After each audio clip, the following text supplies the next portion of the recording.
And I was muted on YouTube. Sorry about that, guys. Good afternoon. I'm Brian Manning. I'm a political asylum lawyer, and my law firm helps immigrants from all over the country to secure their future in America through asylum. All right, I'm going to answer your questions. Let me know in the comments what questions you have about political asylum in the United States. First of all, say hello. Let me know where you're watching from. Always love to hear where you guys are.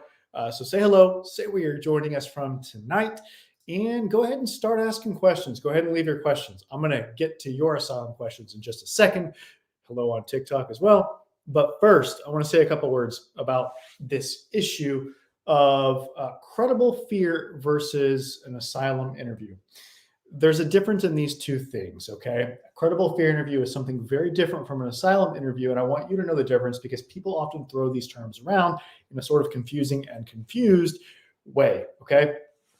Credible fear process, let's call it, is part of the expedited removal process. What's that? Well, if you come to the United States without a visa, and there's other circumstances too where you can be put into what's called expedited removal proceedings, but most commonly it's for people that come to the border without a visa. And the government basically has this policy that says we're going to deport you super quickly within a matter sometimes of hours, but usually it's more like days or weeks, unless you tell us that you're afraid of being harmed in your country, in which case we're obliged, our government is obliged to sort of hear you out and let you explain why you're afraid and see if you might qualify for asylum or another form of humanitarian protection. And so when someone is in expedited removal proceedings, but they say they're afraid of being harmed in their country, they get a credible fear interview. It's like a mini asylum interview with an asylum officer. So I used to be an asylum officer with USCIS, and I've done hundreds, if not thousands, of these credible fear interviews.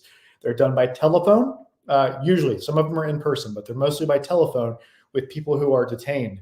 And you sort of explain your case, and the officer assesses whether they think that you might have a chance to qualify for asylum if you were given the opportunity to really fully explain your case with evidence and to really tell your story in front of a judge in normal immigration court proceedings.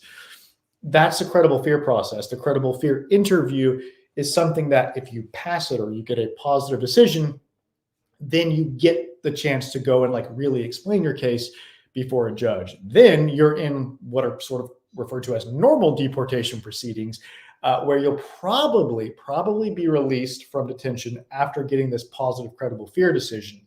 And you'll have to go to immigration court probably multiple times to fight your case in immigration court before an immigration judge. Now, that's very different from an asylum interview. That whole thing and the credible fear interview is different from an asylum interview. An asylum interview is for people that are in what's called affirmative asylum proceedings, where they came to the U.S. usually with a visa, and then they apply for asylum, and they have an interview at a USCIS asylum office. Now, that's where I used to work. I was an asylum officer, and I worked at the Houston asylum office and did asylum interviews. And there, you're not in deportation proceedings, at least not yet. The government's not trying to deport you. They're giving you a chance to explain your case and win your case without having to ever go to immigration court. So if someone is going to have or has had a credible fear interview, that means that they're on the defensive side of things. It means that the government's trying to deport them and they're seeking asylum as a defense to deportation. As where if you have an asylum interview, it means that you are seeking asylum affirmatively, as it's called, from USCIS. And you're going to have a long asylum interview in person at a USCIS asylum office, okay? So I just wanted to clarify that distinction between the two things. Credible fear on one side mostly for people who come to the border, right? And then on the other side, asylum interviews for people that usually it's for people who came with a visa, okay? Now, the hearings that one might have in immigration court regarding their immigration case, regarding their asylum claim, is kind of an extension of the credible fear process, okay? You can be put in immigration court proceedings and have to fight your case in immigration court without first doing the credible fear process. And this commonly happens for people that are already in the United States and maybe they're arrested, detained for some reason once they're already inside, or they go to an asylum interview at USCIS, but they get a negative decision there. And when that negative decision is made in that moment, they don't have any kind of legal status. Like maybe they came on a tourist visa with tourist status, but that tourist status has expired at the time that negative asylum decision is made. Well, those people get put in deportation proceedings. It turns from an affirmative case to where they're trying to avoid deportation by getting asylum. Okay. So that's the landscape that we're working in here. Okay. For those who just joined, I'm Brian Manning. I'm an asylum lawyer, and we help people all over the country to secure their future in America through asylum. We help people all over. Okay. We're based in Texas, but we have lots of clients in Florida, California, New York, around Chicago, all over the country. Okay. So give us a call if you want to talk with us about your situation. Actually, the easiest way to do this, if you want to get in touch with us, go to the website winasylum.com. That's WINASYLUM.com, winasylum.com. And there you can schedule a consultation with us. It's super quick and easy on YouTube, LinkedIn, Facebook. It looks like this. All right. You're seeing it now on the screen. TikTok, go to winasylum.com to schedule a consultation. It's called an asylum strategy session, where you're going to talk with one of our asylum professionals about your situation. All right. We're going to see what's going on and tell you what we think, whether we think we can help you. And if we think we can help you, we're going to tell you how exactly. That's an important point, in my opinion. When you're talking with lawyers and trying to possibly get help with your asylum case, ask them what they're going to do for you. Okay. Most lawyers don't do much. I know that's going to come as a surprise. It came as a surprise to me for sure. When I was an asylum officer with the government, I was actually pretty shocked at just how little most immigration lawyers did for their clients. Most of them did virtually nothing. Okay. We actually do things. We take affirmative concrete steps to help our clients improve their chances for success, to help explain their case in writing, and then to make sure they're as prepared as possible for their asylum interview or court hearings, and then to advocate for them during their interview or hearings. Okay. So we want to talk with you about that if you might want to get help with your asylum case. So give us a call. All right. You can call us, TikTok, go over to my profile and you're going to find our phone number there. Everyone else, you're seeing it on the screen right now. All right. Let us go to the questions. Nice. Let's start with TikTok. A little bit different. Usually I go to YouTube first. We got, all right. So I have an asylum case that's been pending for a long time. I'm waiting for my interview and I need a green card. Can you do it? Thanks, Abdul. Appreciate the question. So the question is, can we help someone who's been waiting for their asylum interview for a long time? Can we help them to get asylum and to get a green card, also known as permanent residence? Maybe so. That's what we do. We do it all the time. We do it every day. So how does it work? Well, first of all, for getting your interview, that's first, right? You can't win your case until you have your asylum interview. If you've been waiting 3 years or more for your asylum interview, then I recommend that you consider suing the government. It's called a mandamus lawsuit, and it's where you ask a federal judge to tell the asylum office to do their job, to tell them that they need to give you your interview and make a decision on your case because you've been waiting too long, because you have a right to that. You have a right to have the government consider your application in a reasonable time. No, they're not going to hold it against you. Okay. That question always comes up. Is it going to make them mad or make me look bad or make them deny my asylum case? I don't think so. I don't worry about it at all for my clients. We do this all the time. We love doing it. So that's the first step. So if you want to talk about that, give us a call. Okay. So we can talk about suing the government so that you can get your interview and get asylum and move on with your life with security, with confidence around your future, that you can stay safe and stay here in the United States. Thanks for that question. Appreciate it. All right. Let's turn over to YouTube for the next question. Hello, Edwin says hello from Maryland. Nice. Greetings up in Maryland. Is it cold up there? I'm in Texas and it's super cold and even snowed this morning. We've got Akmal who says, could you please explain the precise timeline post-asylum interview to green card? So thanks for the question, Akmal. The question is, what's the timeline after winning asylum to being able to get your green card based on your status as an asylee, someone who has asylum? Well, the thing is, you're eligible to actually get that green card 1 year after you got asylum. Okay. Now, when can you actually apply for that green card? Well, you can do it right after you win asylum. You can even do it the next day. It's a little bit tricky. You see, USCIS used to have this policy that said, no, you got to wait until you reach that 1 year mark to be able to even apply. But a few months ago, they clarified a change of policy on this and said, no, actually, you can apply whenever. However, after winning asylum. However, we can't actually grant it to you until after you've been here for a year, because you have to have a year of physical presence after having won asylum to get the green card based on asylum. So you can apply right after winning asylum, but at the year mark is the first possible time they can give it to you. So you might want to apply sooner than 1 year to sort of get in the queue, right? Get in the line of people that they're considering, because there's a line. It's taking a long time. It's taking like a year and a half, last I checked, to adjudicate this kind of application, this green card application based on asylum. So you can apply early to get in that queue, but once you reach that year mark, or once they actually pick up your application, they might reach back out to you and say, hey, we need you to send in proof that you've been physically present in the country for 1 year after having filed your asylum application. But that's not a big deal. You can do that. You just provide the information. Okay. I made a video about this on my YouTube channel. For those of you on TikTok, go to my YouTube channel. That's where my best stuff is. Okay. If you want detailed trainings where I'm giving all my best stuff, go to YouTube. The channel is called Political Asylum Lawyers. Go to YouTube, search for Political Asylum Lawyers, and check out the playlist that says full-length asylum trainings. That's where you're going to get the best detailed stuff. All right. Anyway, there's a video also, though, about this topic, about green card after asylum, where I talk in a lot more detail, Akmal, about this issue. And I talk more about kind of the pros and cons of going ahead and applying soon after winning asylum instead of waiting for 1 year or close to that 1 year mark. So check that out. Find that, check it out, please. All right. All right. So Imara says, I have already applied for asylum. I have the social security number and an EAD and my wife. So now I have 2 babies with American citizenship. So is it going to give me a chance to guarantee my case? Thank you for asking the question. Appreciate it, Imara. So the question is, if you've got American citizen children, is that going to help you win your U.S. asylum case?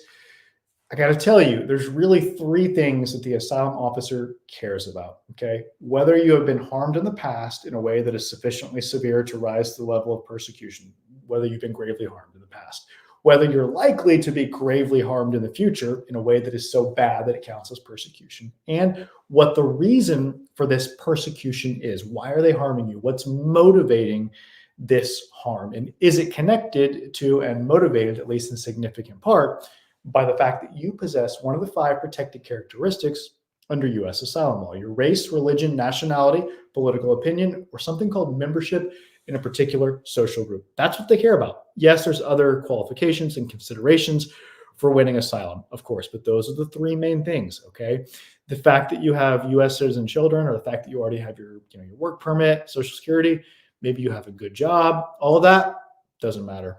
Doesn't matter. Okay. I know that sounds kind of crazy. Like, wait, how does it not matter that I have U.S. citizen children? Maybe small children.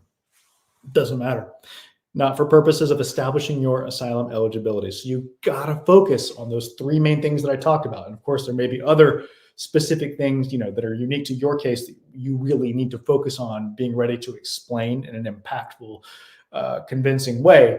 But those are the 3 main things, okay, that we talked about: past persecution, future persecution, and what's called nexus, or is the motivation, is it connected to one of the 5 protected grounds? Those are the things you got to show the asylum officer or the immigration judge. All right. Thanks for the question. All right. So we've got on Facebook, Soyeb, sorry for the mispronunciation, says, hello, sir. He's on Facebook, says, Happy New Year. Happy New Year to you too. Thank you. He says, how long can I wait for my interview? I applied in 2016, still no interview, any update? Thanks for the question. Appreciate it. Which the question is, okay, so you applied for asylum a long time ago, in this case, 2016, you still haven't gotten your asylum interview. What can you do about it? And when are you going to get that interview? Well, unfortunately, I've got bad news for you. If you don't take action, you're probably not going to get your interview anytime soon. I think it's extremely unlikely, in fact, that you'll even get it in the next few years unless you take action.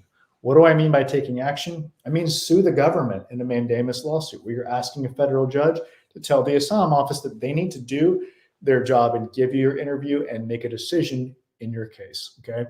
So if you've been waiting since 2016, you're at what, 7 or 8 years waiting, and that's totally unreasonable. If you sue the government, I think that you have a very strong chance for success in terms of actually getting your interview scheduled. I think there's a very high chance that the lawsuit will work to get your interview scheduled and get progress on your case. Okay, that's what you should do. If you want our help and you want to talk about the details of how all this works, then you should give us a call. Okay. On TikTok, go to my profile. You're going to find our phone number there. It's 713-909-0401. The rest of you are seeing it on the screen right now. So give us a call. And actually, guys, right now we're offering our asylum strategy session for free. We used to charge for this, but we're not charging right now. Right now it's free. So take advantage of this moment and give us a call and set up a time to talk with one of our asylum professionals so that we can see what's going on, tell you what we think about your situation, tell you whether we think we can help you, and if so, how we're going to do that. Okay. Give us a call. Give us a call. All right. What else? We've got, can I marry someone who was granted asylum if I'm waiting in court for my court hearing? Thanks for the question. So appreciate it. The question is, if you're in immigration court proceedings seeking asylum, can you marry someone who has already been granted asylum? Well, sure, you can do that. You can totally marry whoever you want. But the bad news is it's not going to help you to get asylum, okay? And it's also not going to help you to get any kind of related status through them as long as they're an asylee. Once they become a green card holder, it's different, okay? And once they eventually become a U.S. citizen, it's different. Then there's more opportunities for them to petition for you to get status through them. But if they're just an asylee, meaning someone who has asylum status, and you get married to them now after they've already been granted asylum, you're not going to benefit from that. You have to have been married to them before they got asylum in order for you to benefit from them getting asylum. Okay, so that's how that works. Thank you for the question. I appreciate it.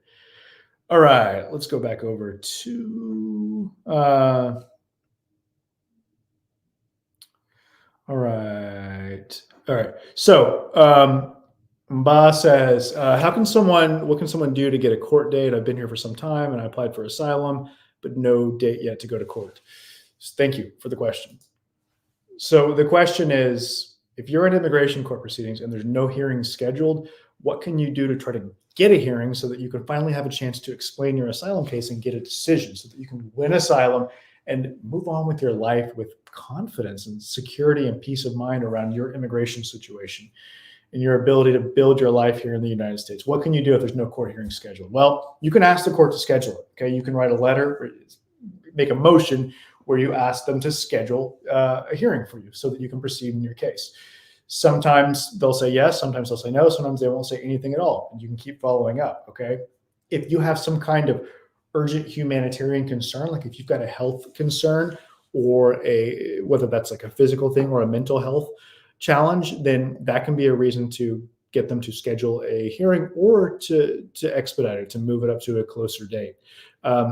At the asylum office, you can ask to expedite your case, to move it along faster based on urgent humanitarian concerns, but they don't grant them very often.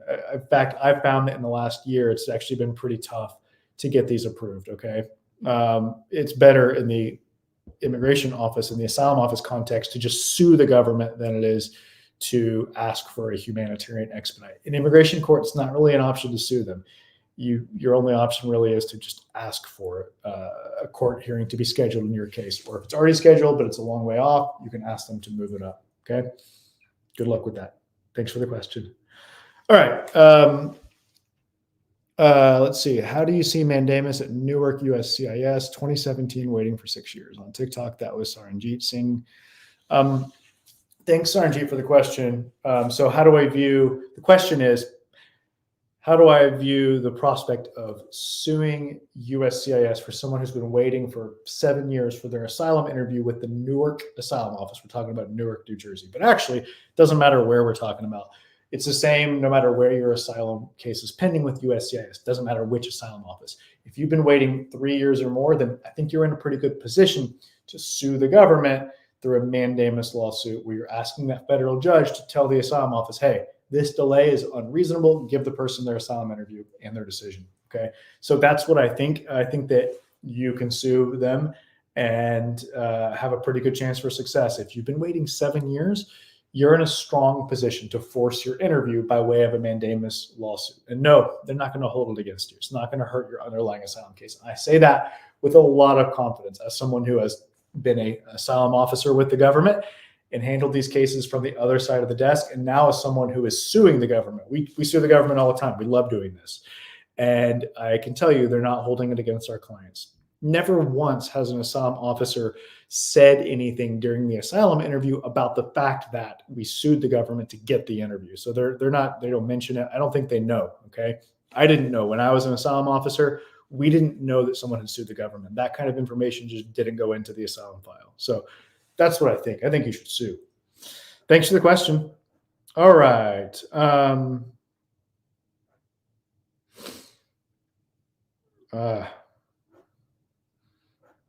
That's tough. Vikas says, I want to meet my fiance who he lives in California, but the U.S. Embassy is a big threat between me and my true love. What can I do so I can meet him? I need a fastest way to come meet him. Well, unfortunately, this is not my area of expertise. Okay. Actually, I used to be a diplomat, so I have done the visas. Our diplomats are the ones that do the visa interviews at U.S. embassies and consulates abroad. And I've done that. But I don't work in that space anymore. I don't do marriage-based or fiance visas. So call my friends. Call my friend John Ting, JOHNTING, greencardguys.com. Greencardguys.com is his website. That's the person to talk to for strategies about coming to the United States based on marriage or a relationship to a fiance. Okay. All right, we've got a question from Huds Wallace on YouTube. It says, is a follow-up mental evaluation report from a therapist very important in arguing an asylum case interview for torture victims? So is a follow-up mental evaluation report from a therapist helpful? The question is whether you need to get a follow-up evaluation from a mental health professional if your asylum case concerns serious harm that you've endured that has led to you seeking counseling and help for mental health concerns. And the answer is, yeah, it can help. Those kinds of letters from a mental health professional, like a psychologist, psychiatrist, family counselor, those kinds of letters explaining the situation, how things have affected you, like what you went through in your country has affected you and continues to affect you, can be very powerful in an asylum case. If you're asking specifically, do you need to get a follow-up? Like if you've already gotten one, do you need to get another one? It depends on how long ago it was. If it was more than like a year ago, then I would say, yeah, probably worth it to get like a more recent one that explains, yeah, they've continued to see me, this many times over this many months. And here's the developments and here's what I think at this date. So yeah, if it's more than a year, I'd probably get a follow-up one, a more current one. Thanks for asking. My man, Badru, watching from Massachusetts. Hey, Badru, thanks for being here. Good to see you.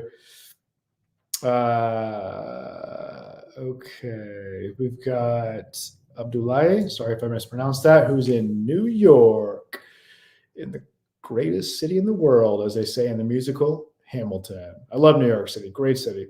Great city. All right, thanks for being here. What else? Let's go over, actually, you know what? If you're ready to talk with someone about your situation, I want you to go to this website, winasylum.com, WINASYLUM.com, winasylum.com.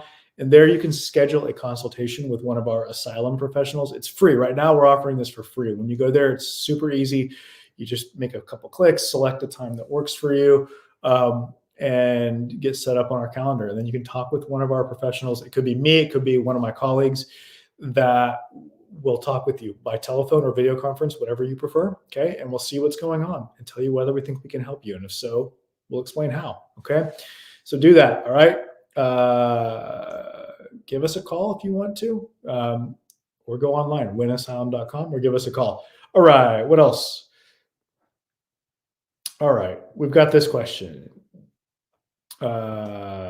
We've got, can you tell me from Spiritual Healing, Spiritual Clearance, can you tell me about the asylum interview information, please? Thanks for the question. So the question is, what happens at an asylum interview? What do you need to know about the asylum interview? Well, the asylum interview is usually 2 to 4 hours of an asylum officer, which is what I used to be, asking you a bunch of questions about your situation. There's 3 main things they want to know: whether you've been harmed in the past in a way that's sufficiently severe to rise the level of persecution, whether you've been really harmed, whether you're likely to be really harmed in the future in a way that's very severe. And then third, what's the reason for this harm? What's the reason for the persecution? Is it motivated by the fact that you possess one of the 5 protected characteristics under U.S. asylum law, which are your race, religion, nationality, political opinion, and something called membership in a particular social group? This interview is hard. The officer doesn't just let you sort of explain yourself and tell your story. Rather, they're asking you question after question after question after question. They're constantly interrupting you. They're changing topics frequently. And the truth is, some of them are anti-immigrant, and they're just looking for an excuse to deny you. They're looking for ways to trip you up. So they'll have a reason to say, there were too many inconsistencies in your case. Therefore, you're not credible. Therefore, you're denied. Okay. It's hard. It's harder than you expect. But with the right preparation, the right practice, and by setting the stage, laying the right groundwork, in explaining your case in writing ahead of time, you can increase your chances for success. You can go into your interview with confidence, ready to do a good job in explaining your story in an impactful, meaningful way, and ready to answer those difficult questions. Okay. Thanks for asking the question. We help people do these things every single day. Okay. That's what we're here for. That's what we do. We're an asylum law firm. We help people all over the country to secure their future in America through asylum. We exist to help people get confidence and certainty and peace of mind surrounding their future, their ability to stay here, to stay safe and stay in the United States, and to build the life here that they want to build. They've dreamed of building, and maybe they've already started building. Okay. That's what we do. And so if you go to winasylum.com, you can quickly, easily schedule a consultation with us. Okay. An asylum strategy session to get help. All right. Let's go. Here's what Badru says. So a minute ago, I told you that suing in a mandamus lawsuit to get your asylum interview, I said, I don't think it's going to hurt your case. I've got backup on this. Here's Badru, who says, mandamus is the only solution for a delayed asylum interview. During my interview, the officer didn't even ask me any questions related to suing or act weird. So Badru, I know Badru will not mind me saying this. Badru did this. Badru sued the government. The government was taking too long in Badru's case.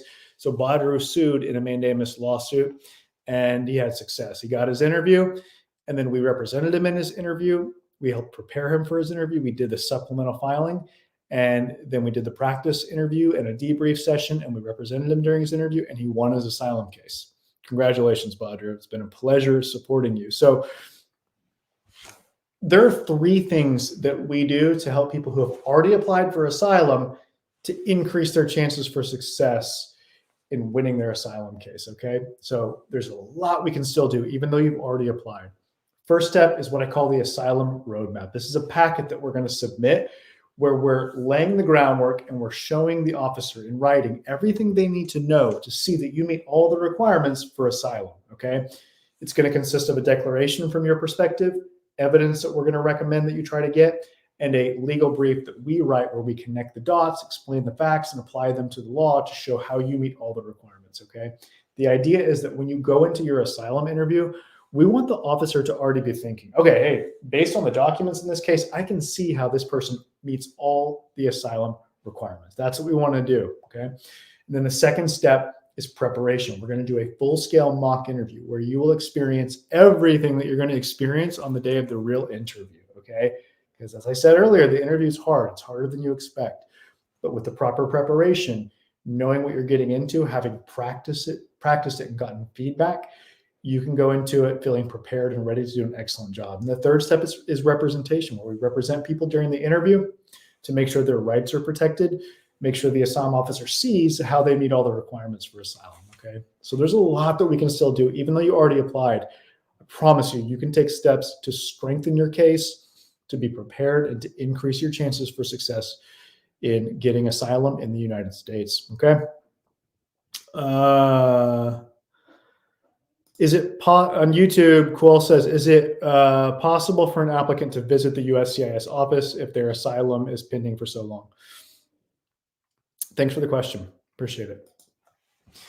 The question is whether going to the asylum office in person, actually visiting it, can help to speed your case up if your asylum case has been taking too long. And the answer is no, it's not going to help, okay?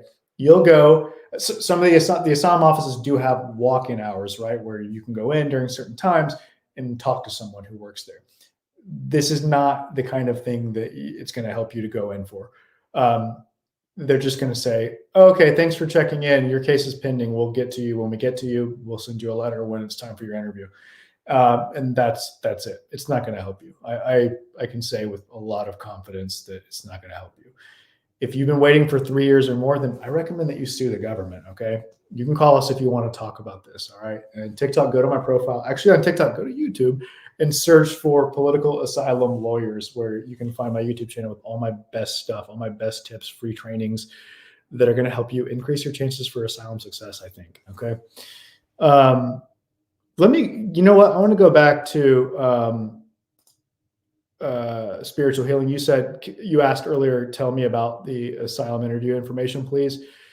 Spiritual healing, on my YouTube channel, go to my YouTube, my main page for YouTube, and then go to the playlists. There's a playlist that's called full-length asylum trainings. And in that playlist, you're going to find several extremely detailed, some of them are very long, videos all about the asylum interview, where I go into great detail about what to expect, step by step, what exactly happens at every asylum interview, what it means, why they're doing it, okay? So that you really understand the context, you really understand what you're getting into. So go to my YouTube channel and look for the playlist that's called Full-Length Asylum Trainings, and you're going to find lots of really detailed asylum trainings, tutorials about the asylum interview with USCIS, okay? I think that's going to help you, so go there, please. All right. All right.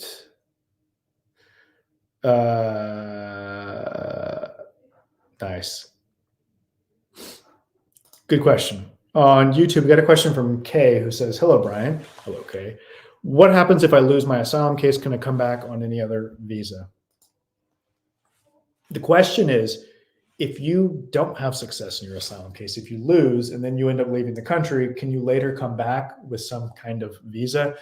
And unfortunately, I got to tell you, it's going to be really difficult to come back to the United States pretty much forever if you don't have success in your asylum case. Even if you have legal status when you get the negative asylum decision from the asylum office, such that you don't have to leave, you can still stay here till the end of your legal status. Like say you've got student status or H-1B business status, whatever the case may be. You can stay here until that expires, but let's say you leave before it expires, and then you want to come back later on a tourist visa or student visa or some other kind of visa. The fact that you applied for asylum can complicate this. It's definitely true, because that can make the immigration officers in the United States think, this person they applied for asylum previously, which showed me that they really probably wanted to stay here permanently. And now they're saying, yeah, I just want to come back temporarily. But, they did that. They said that previously when they came on that tourist visa last time, or that, that student visa, whatever the case may be, and they ended up applying for asylum, which shows that they really tried to stay permanently. So they may think that you want to stay permanently just because you applied for asylum in the past, okay? And that can keep you from being able to come back in the future. So if you're thinking, oh, you know what, I might want to come back, preserve the ability to come back later on a tourist visa or something like that. If you haven't yet applied for asylum, you should think carefully about whether you want to go through with applying because of its potential impact on your ability to come back later. Okay. All right. That is it. Wrapping up. Thank you so much for being with me on this live. And, go to our website, winasylum.com. Go to winasylum.com and you can schedule a consultation. It looks like this. It's super easy. It's quick to schedule a consultation to talk with one of our asylum professionals who will hear what's going on and listen and tell you if we think we can help you. And if so, how we'll do that. Okay. How we'll help you secure your future in America through asylum. So I'm Brian Manning, and it's really my pleasure to support you in your asylum journey. So until next time, see you next live. Thank you. Have a good night.